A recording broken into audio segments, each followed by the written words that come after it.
We're going to work through example 2 of combination circuits. I would strongly recommend, as you're working through this, pausing the video every now and then, trying parts of it yourself, and then coming back to the video to check to see that you've done it correctly. The first part of that would be drawing this circuit. We have 2 resistors connected in parallel and a third resistor connected in series with that combination. I'm going to draw that here. If you would like to pause the video and try it yourself, it would be a good idea to do so.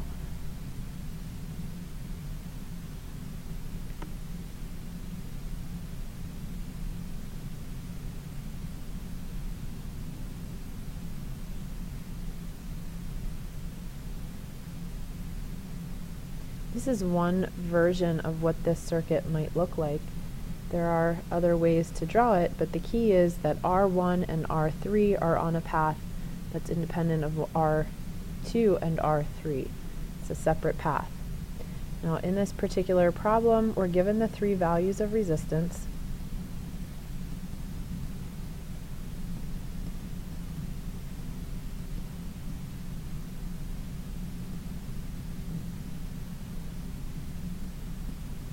And we're given the total voltage.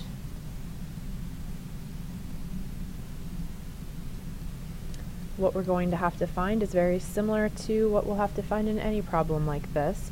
We need to find the total resistance first, followed by the total current, and then we're going to look for each of the voltage values and each of the current values.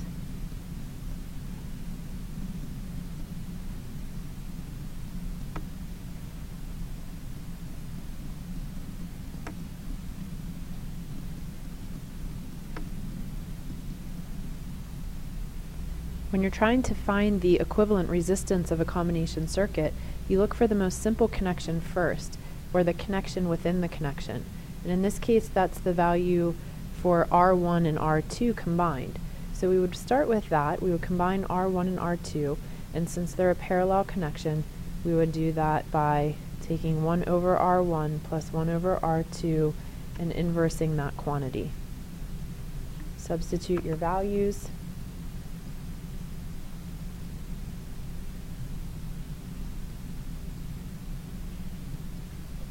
And we get 6.00 ohms for R12. So we have an equivalent resistance of R12, which would be combined with R3 in series with that. So R123 would be R12 plus R3, since the combination of 1, 2 is in series with 3. So we take our first value of 6 ohms, add it to R3,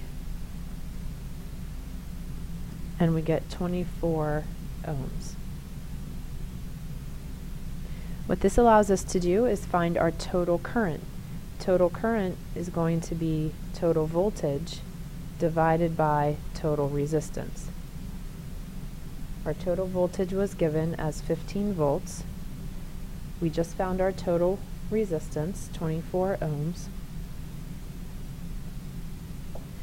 And that gives us a total current of 0.625 amps. The next step of the process in solving this problem is a very important one. We take a look at how we would apply the loop rule and the junction rule to this circuit. And I like to start with the loop rule, looking at the independent paths of conduction. One of those paths of conduction goes through R1 and R3. And if we take a look at that path and the voltage for that path, we would see that the total voltage going up, the energy or potential gain, is equal to the drop in potential as we come around that path. So Vt, which is for the battery, is equal to V1 plus V3. So we've gone up through the battery and then we've come back down through R1 and R3. We have a second loop in this circuit that goes through R2 and R3, and if we write the equation for that loop, we would have the total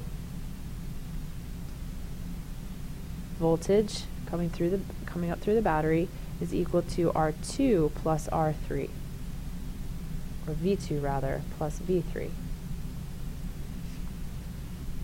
So those are the equations that we get from applying the loop rule. Then we want to take a look at the junctions. And here's a junction, and here's a junction.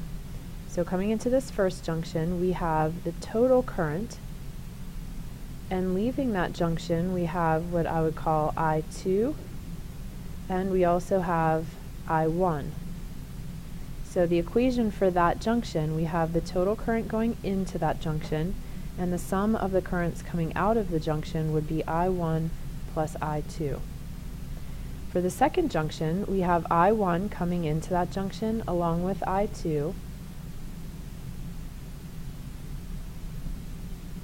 and leaving that junction, coming out of that junction, is I3, which happens to also equal I total. So we can see that I3, which is leaving that junction, is equal to I1 plus I2, which allows us to draw the conclusion that I total is equal to I3.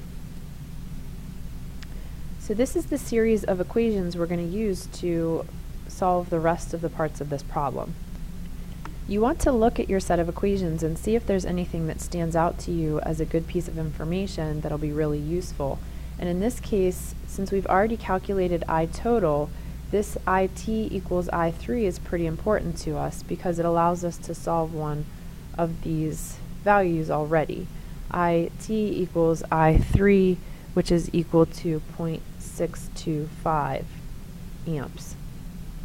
Once you have I3, you can get V3. V3 is going to be I3 times R3.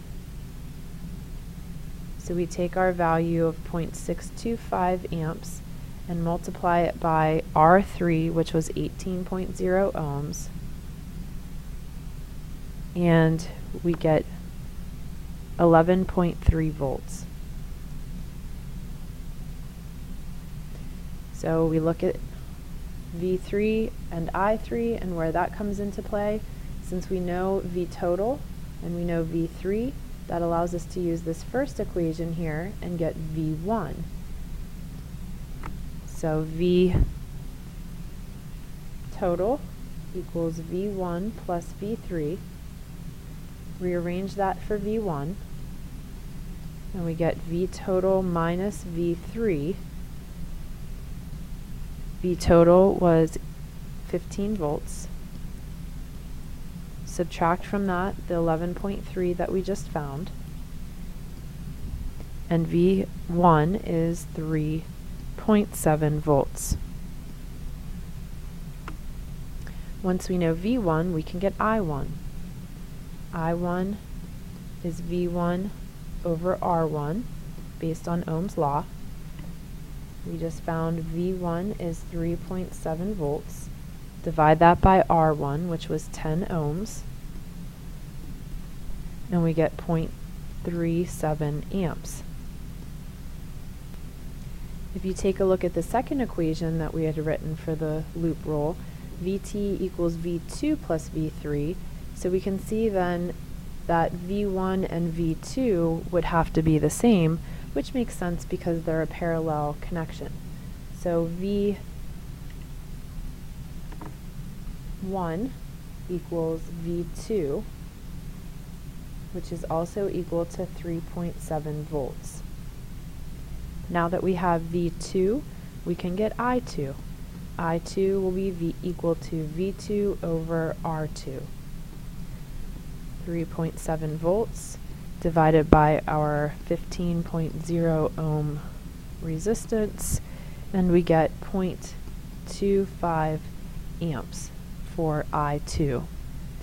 Now, generally speaking, there is an equation from above that we did not use yet, and in our case we have I3 equals I1 plus I2.